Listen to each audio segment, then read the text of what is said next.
Good evening. How are you? This is your financial liberation expert, Kivette Minor Kane, coming at you, sisters, with some wealthy women, love, and money. This evening, we're going to be talking about our relationships and how our finances affect the love in our life, and how we're able to actually show love on different levels based on what we choose, what the decisions that we make in terms of our spending and even our saving and all that is involved there. Now, this is our space where we talk about mindset and money. It's all about how our emotions affect our money management so that we're able to make better decisions, to create better habits, and to live the experience of a higher quality of life in harmony with your purpose.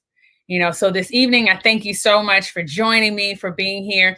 I've got a special guest with us, as always. Y'all know I'm going to bring you somebody special each week so that we're able to, to share in some true, real information. We're going to talk about the realities of love and money, and kind of even our hopes about love and money. But we've got a wonderful guest here. His name is Troy Rawlings, and he has been a comedian, a personal chef. He has been an entrepreneur for so many years. He's a dad, and he is a love expert. He wrote the book called But Naked Honest. And in that book, he highlights, some truths that we all need to really pay attention to. And so he's going to share with us some of the points and answer some of the questions that we think are poignant about this topic, and being able to understand, how do we maneuver this love and money thing, sisters. So here we go. Bringing in Troy Rawlings. Hey there. How are you, Troy? Hey, what's going on, Kivette? How are you? I'm doing well, thank you. Just enjoying my time over here. I wish I had my little wine and popcorn, but we're not ready for that yet. Oh, wine and popcorn. That's right. We have some conversation to sip. That's right. Sip the tea. Oh, you got some tea? No, this is like, it's like tea and sparkling water. Sparkle tea. I call it sparkling tea. Okay. No bubble tea?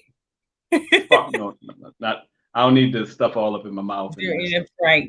Got you. Yeah. Not nice. Well, it's wonderful to have you here with us this evening. Thank you so much for coming on, especially to discuss this topic. It's one that is so, can be so, all, you disappeared. I was like, it can be so all over the place. It's touchy, but it's definitely something that's real. That each one of us has some questions and some concerns about. And so we're looking forward to your insight about love and money. So tell us a little bit more about what you do. Well, on that tip, as far as doing the sex, love, and relationship talk, for people that know anything about my brand or don't know a brand, you go to Troy Rawlings Live, you can get a little bit more about it. We're revamping the site now, but everything's there. Like you said, my book is But Naked Honest, Conversational Foreplay for Dating. I actually came up with the book and the concept when I was already doing the tour. I was doing a tour, a book tour with an author, my best friend and business partner, Yonder, had a book called What I Do Is Taboo. And any women that read, especially read erotic fiction like our girl Zane or Elin Harris, or any erotic fiction books or fiction books, sex, love, it was up front. As soon as you open the book, they're on the floor rolling around. And we started setting up a book. We set up a book tour for it. And what I noticed is I was always a person who was open with dialogue about relationships, because that's how my mom taught me. She was, she was the first woman, your mother, your father, they're the first people, male and female examples you have in life. My mom was the disciplinarian, but I instantly realized when she thought I was out there having sex or getting in relationships, our conversation changed quickly, and she didn't sugarcoat anything. And she let me know, look, you're not going to get in trouble to come to me. I want you to know you can always come to me, be honest, and we can have real conversations. And it changed something. I was like 12, 11. All of a sudden, I can talk to you about sex and not get in trouble? Because before that, it's always considered dirty. Now, at the same time, a lot of us have gotten a lot more open talking about sex and love, but the other thing is money. We're not talking enough about money. My parents had so many issues in that area. That's the area that I had to learn and still learning. And me and you talk about it. You helped me with some things. And we continuously learn how this money thing works. And just like our job we're not supposed to have our work life and our regular work is a part of our life. Right. Money is a part of our life. Our relationship is a part of our life. And if we look at it like that, we can see the importance about it. But early off, I just loved talking to people about, having fun, doing the comedy, doing events. And when I realized there was something there, like women weren't getting men's honest perspective without all of the BS or battle of the sexes per se. That's what the BS really stands for, battle of the sexes, without all the BS. So without, no women were getting a man's point of view that wasn't clouded by, the other head. So when we started talking, he was like, well, a woman got open. She was talking about how a guy came home. She tried to give her husband something he wanted. She thought he wanted. He stopped her. She asked us at a book signing in the middle of Mondawmin Mall in Baltimore, is my man cheating on me because he didn't want these pleasures that I wanted to give him. Right. And I'm trying to be PG because I don't know your audience. Yeah, no, we appreciate that very much. We'll be able to have you back in a private forum, because what I'm actually going to do with these ladies, and they know, we've got a private group where we'll be hosting more in-depth conversations. But this is just my show is it's in-depth. And so ladies, you will want to sign up for Well Wealthy Women. Go to MariMoreLife.com and complete a contact form, include Well Wealthy Women, request in your notes so that I can include you in our Facebook page, our Facebook group, the private group there, where you'll be able to get our future videos with more in-depth and personal information. And you'll be able to have your own questions answered there specifically. So yeah, we look forward to that. Absolutely.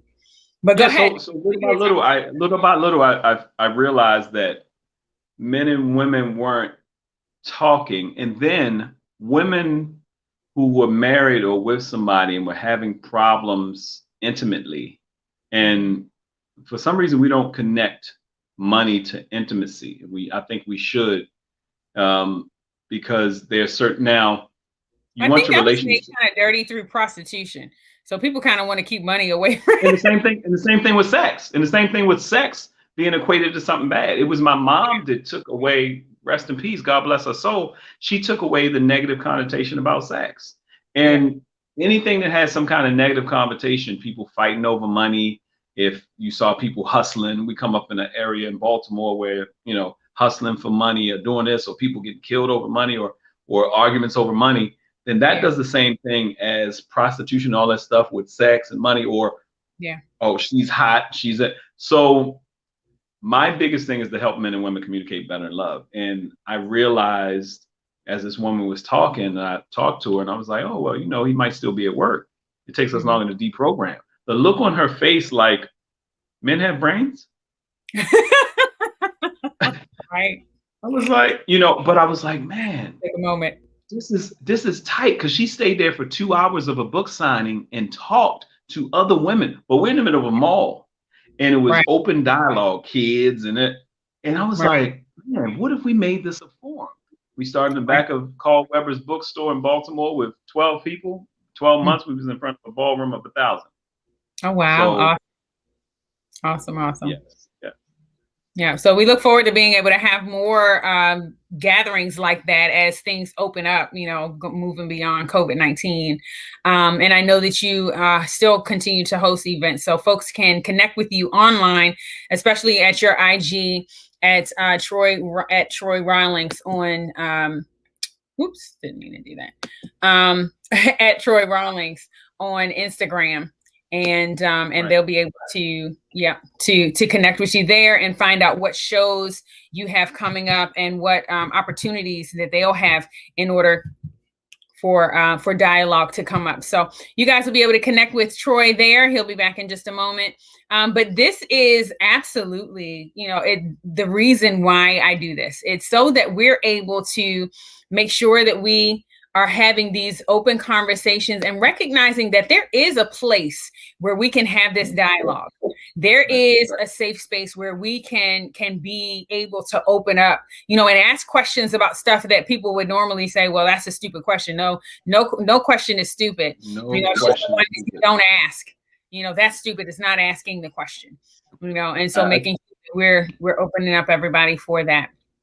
And so tell us a little bit more about that experience. I know that you had expressed it at one of your events. You really had an opportunity to, have the audience have some dialogue back and forth, and people were being very intimate about some of the traumas that they had experienced. Always. It like I said, we started in the back of a bookstore with 12 people. Within a year's time, we're in a ballroom in front of 1,000. And it let me know, it's like, man, this is my niche. And my thing is to help men and women communicate better in love. So across the board, if I'm doing consulting, business wise, anything, I'm just trying to get people to communicate better. And just like our father's the first man we've received love from, mother, the first woman, they are the first people we see dealing with money too. And so the traumas range from everywhere from molestation and rape to single parenthood, divorces, money, huge one. Like we say, money and sex are two of the main things that break up relationships. And and those are two of the main things that our hearts are usually intimately tied to. Absolutely. Our money. We're so emotional. Yeah, we're so emotional when it comes to money. When you talked about those traumas, those physical traumas in terms of love, my mind, first goes to for financial traumas.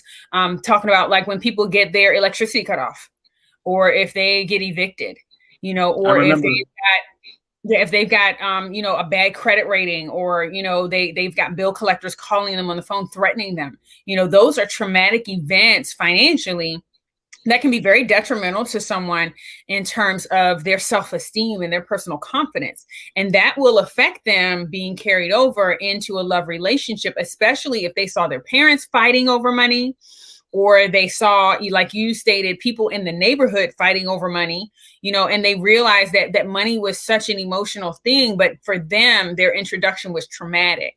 And so the question is, how do we get past that in our relationships? How are we able to really have the conversations with each other that we need to? And so my first question for you is, when is it too soon to speak about money after you meet someone?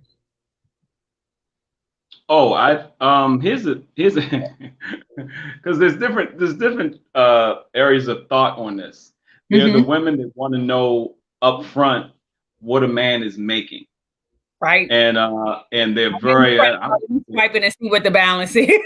Yeah, if he ain't making this, what's your credit score? Where's your That's great, right. But and I get that. But here's another way, because butt naked honest. And I wish I'd see. This is what I tell all my people to be prepared. My books are on the shelf. I gotta go over. I can't leave you. I don't got no pants on, people. I can't leave and go over to nothing. I'm joking. I got. No, actually, I don't have pants on. I have shorts on. See that? Look, see. but the biggest thing I talk about in my book, Butt Naked Honest, Conversational Foreplay for Dating, is that every hard question you want to ask up front. When you first meet the person, you think it's something there. I don't have a problem with you asking up front. You know why? Because if that's the time where it won't cause an issue. You don't know each other. You're just getting to know each other. I just show you ways to ask it. Everybody can ask. This is basic conversation. So what do you do? Right. So what do you do has covered the spectrum, and you can have that conversation. But another big thing, and this is because I've had experiences where my parents' financial situation was jacked up because it was a lack of trust there. Whereas I've dated people where they never wanted for anything. My parents were gone by the time I was 14. So my mentality with finances and money is a little different from the next person's. But I've dated people and have friends that their parents, their dad went to work, they hardly saw him, but everything was paid. Right. But they hardly saw him. Right. And when I go back to talk about the relationship with their father, they may mention, well, he provided for us. He was a good provider. Well, was he caring? Was he affectionate? Did you go out a lot with him? Well, but I know he was working a lot, so he made sure we had everything. Well, that's a problem too, because all of a sudden you lose a relationship according to the money piece. So it may not be, you may not see it there, but all of a sudden this woman or this man who is hardcore about their job situation, all of a sudden doesn't have the tools to be more affectionate, to be more caring, to be more, because I got to work. Or the man that says, or the woman that says, look, the lights are on, aren't they? We got a roof over the head, don't we? Right. And they're equating that to love. Right. Because that's what they saw. They had somebody that took care of everything. They said, you got to get a job, you got to take care of everything. Because a lot of people don't know how to, that's why it's a and there's a difference between being intimate and affectionate and being loving towards someone. Just like there's a difference between caring for someone and taking care of someone. And so being able to recognize that difference and to identify truly what we want in our relationships, what we're looking for, and also being able to identify what we don't want. So those are my next two questions. The first one is talking about our red flags. What red flags should ladies be aware of in that conversation when they first talk to a guy and they're saying, well, what do you do? And how long have you been doing that? And, when are you planning to retire or whatever, What are the red flags that we need to be? That was trying to be nice. When are you planning to retire? It's like, man, she's going deep. When are you planning? I don't think there's any quote unquote red flags, because I've been in a couple, with what I do, I have those conversations, and usually I don't have a problem with it because I'm pretty transparent about whatever's going on. Right. But the biggest red flag for a woman, like you said, you hit it on the nail. Know what you want in a relationship. If you're the type of person that, for example, if you're in your 40s, let's just I'm not talking to the young guns. If you're 20 something, you don't know what you want yet on any spectrum. So do whatever you need to do to find out what you want. With some older ladies, have that conversation with some girlfriends, not necessarily your age. And live. Mentors. And if you're 20 something, even the early 30s, live your life according to what you need to find out, because you don't know and you won't know. If you're in your 40s, your 50s, and you know yourself, you know what you do want, you know the hardships you've been through, especially coming with bruises and bumps, and it's hard. You can't love like this, but because love makes you more vulnerable to anything. Yeah. But the red flags for you would be if you say, well, I don't want a guy that doesn't at least have a 9 to 5. So if you meet a guy and he's an entrepreneur, that's not for you. Right. Because if he hits the fan, or something happens, or something is hit, or he has a bunch of money in stock, or he takes an L, and you are not of that mentality. I had an incident where I heard, I knew the guy, I knew the girl, and they were dating, and they seemed like everything was going well. And he got sick. Now, this is a different thing. He got sick with cancer. This is what I heard was said from her to him. I didn't sign up for this. See, and some people may be like, oh, that's cold. I thought y'all, it's cold in some places, but guess what? Right. If in her mind, she knew what she wasn't ready to deal with that level of commitment, that is the thing. So if you get with a guy and he's an entrepreneur, oh, he's nice, but he has his own business and then understand, his own business could be a lot of ups and downs, but so can the guy that works. So if you're the type of woman or man that knows if your spouse is not able to work, or your girlfriend or your guy friend is not able to work, you're going to have a problem with that. You need to say it up front. Because then you prepare yourself and you let that other person know. It's like, oh man, I need somebody that's going to be able to hold it. I know a dude. I can't say his name. I almost said his name. Guy friend of mine for years. He had some problems with his wife.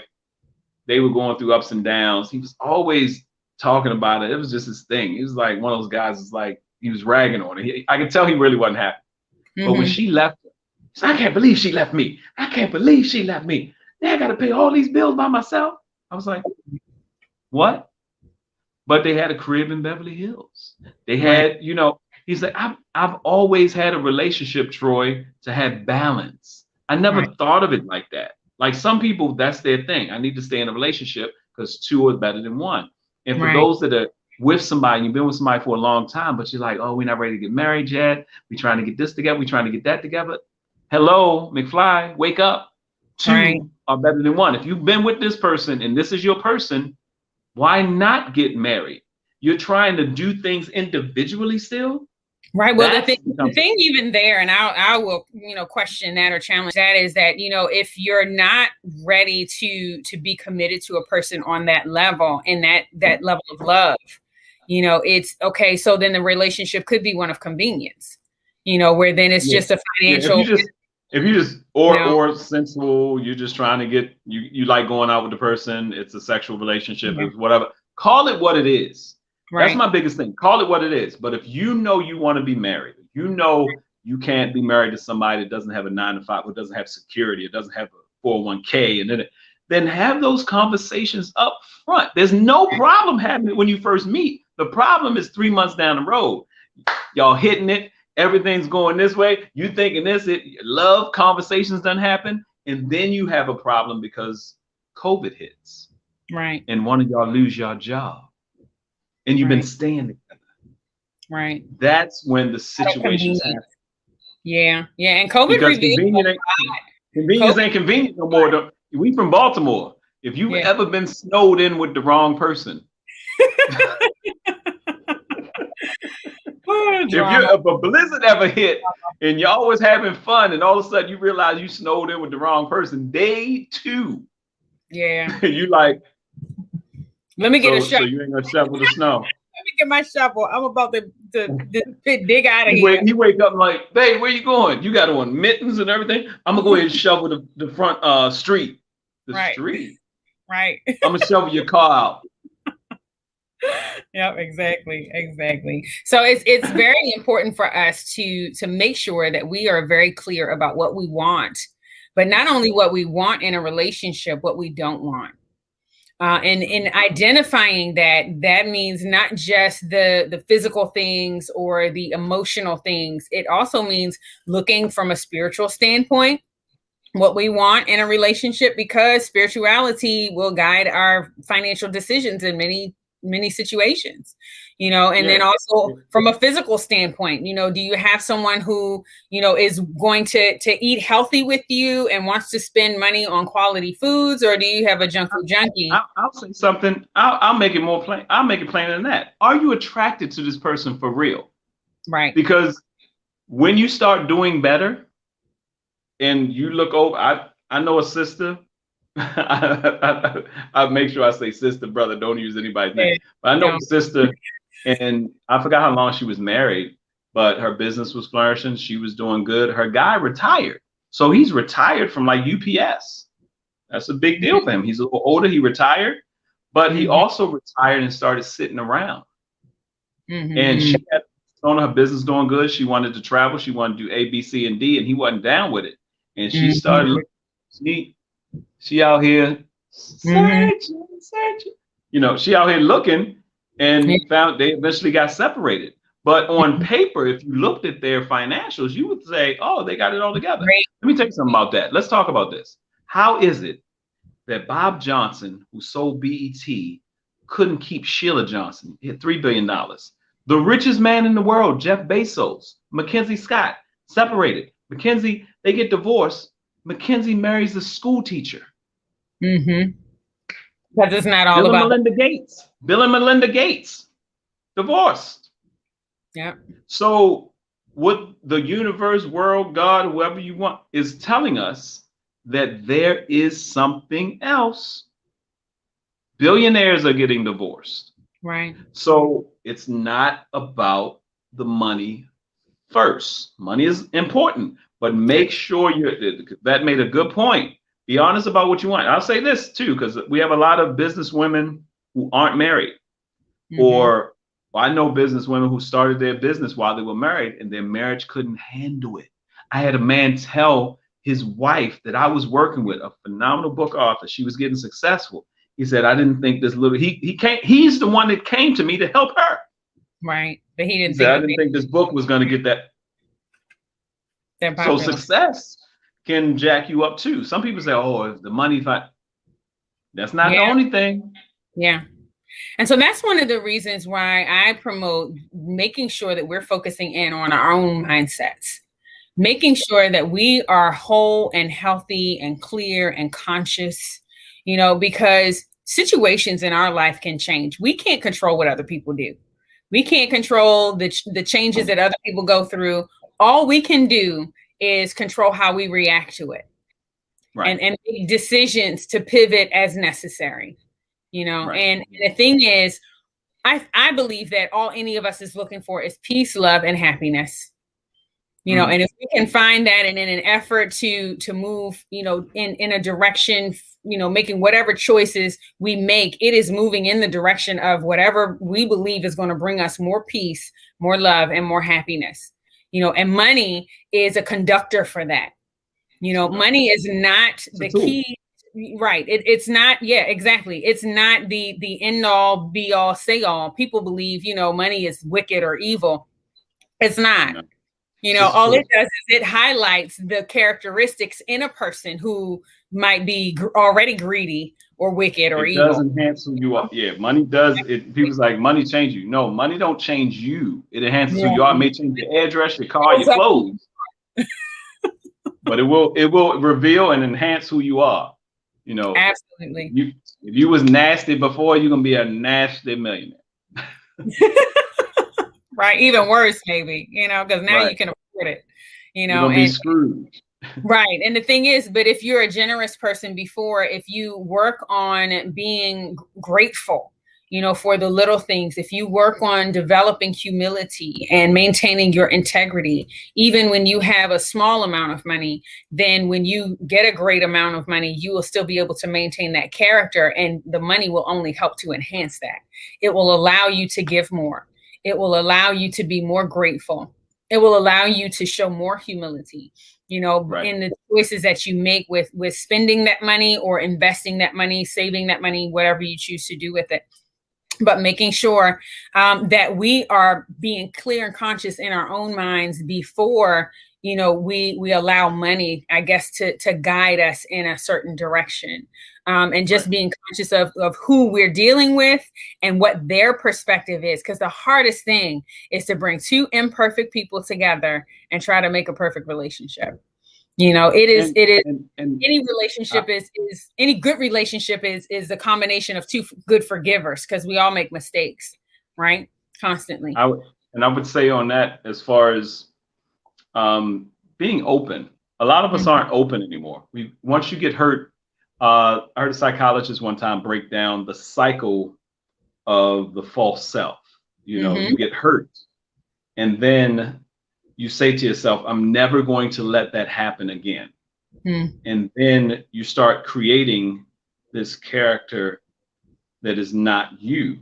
Because one thing you can avoid bad decisions that you've made, but you can't determine how you're going to get hurt.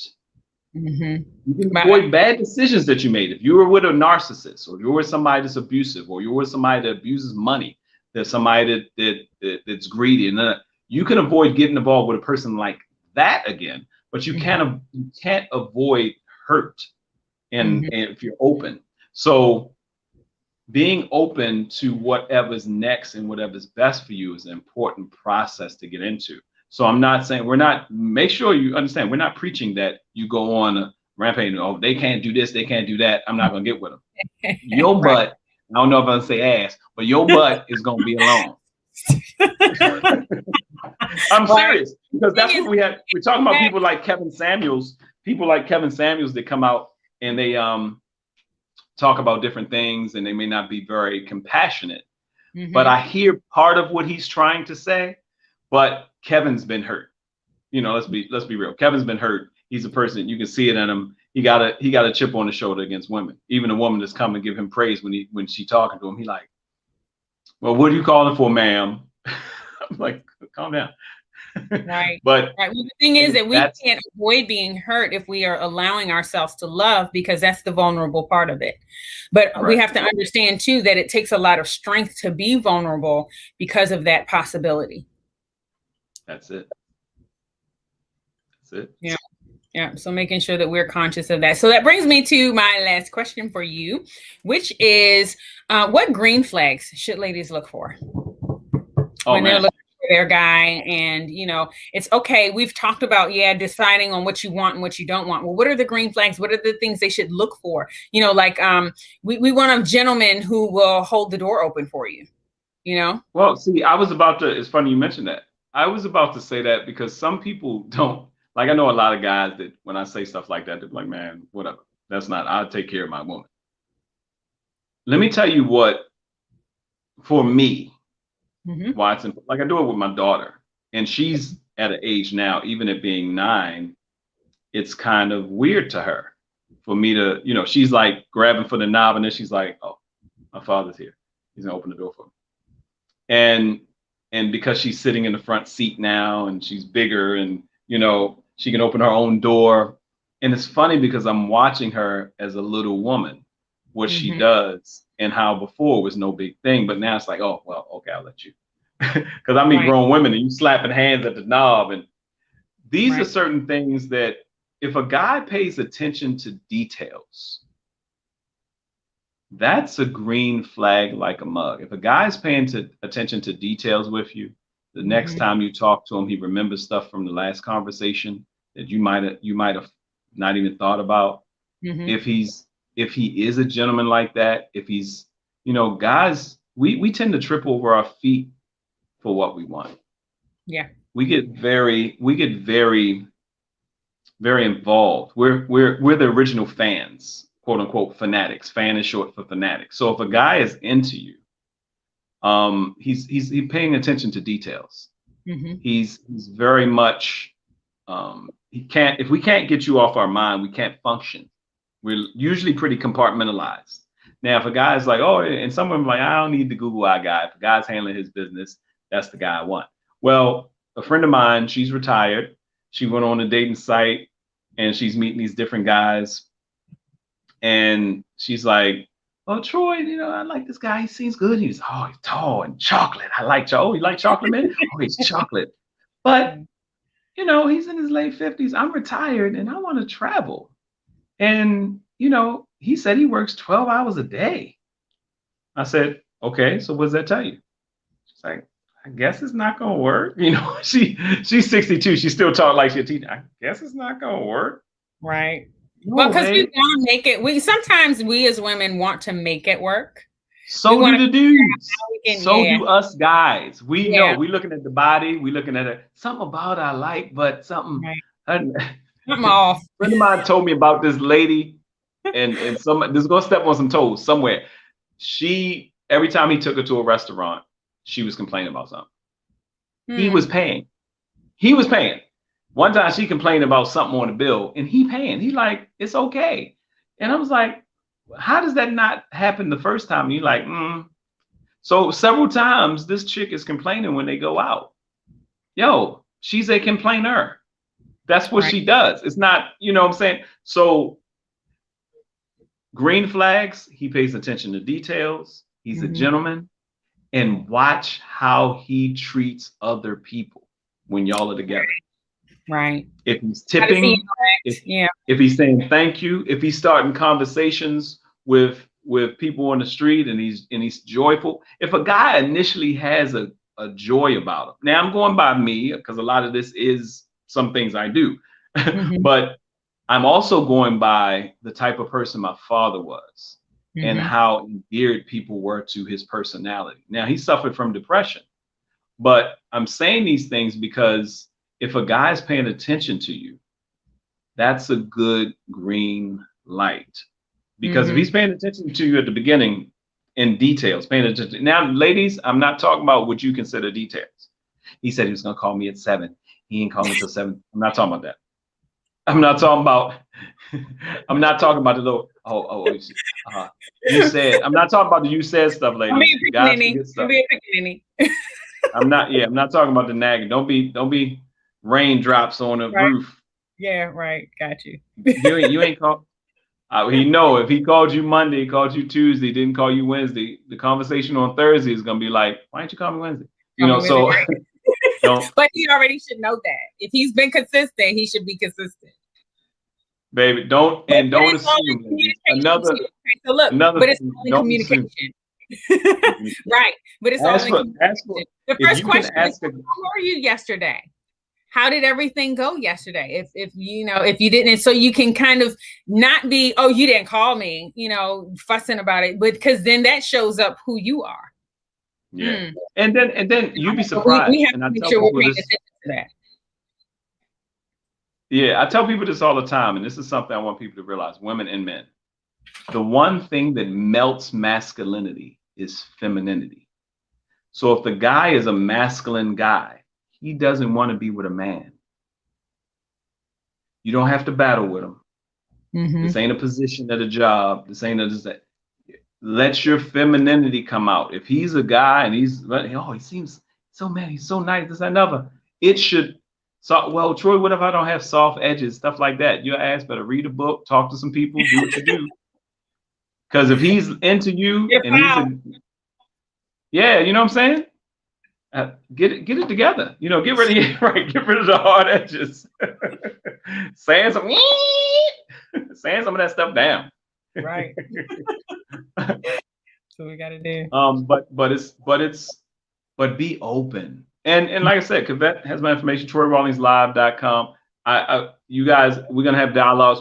I can't wait because we're gonna do a private Zoom event, admission only, where y'all can go ham. Especially the businesswomen. I really want to talk to the businesswomen who are single. Yeah. Because I know so many, and some of them don't own businesses. Some of them just make a good amount of money. They got their own home. They got this. They got that. Some haven't been in relationships. Some divorced. Some divorced more than once. And they want to get back out there, but their mouth, it's no good men. Oh, guy, that you got to control this, even if you're by yourself. Well, but you know what that is? That's mindset.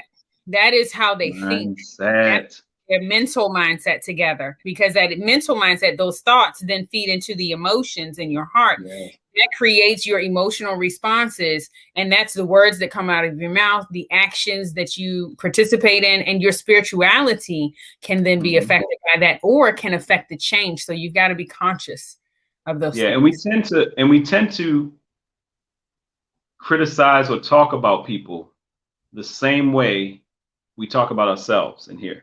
Yes. So you made a really good point about this. And this is going to be kind of our closing point, because I know you've got to go, and we're, just not going to keep you all evening.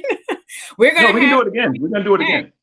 We're going to have Troy come back, and he's going to share with us in that private room for Well Wealthy Women. So make sure you ladies reach out to me at marimorelife.com, and we'll be able to get you set up so that you can have your membership and be able to participate in these events that we're going to be hosting. So Troy, you talked about the factor of how we view ourselves being reflected in how we talk to other people. Yeah. What was your correlation for that? Yeah, self-love. You can't love, and we say it all the time, it's become cliche, sadly, but you cannot effectively love people if you do not love yourself, and it will come out eventually.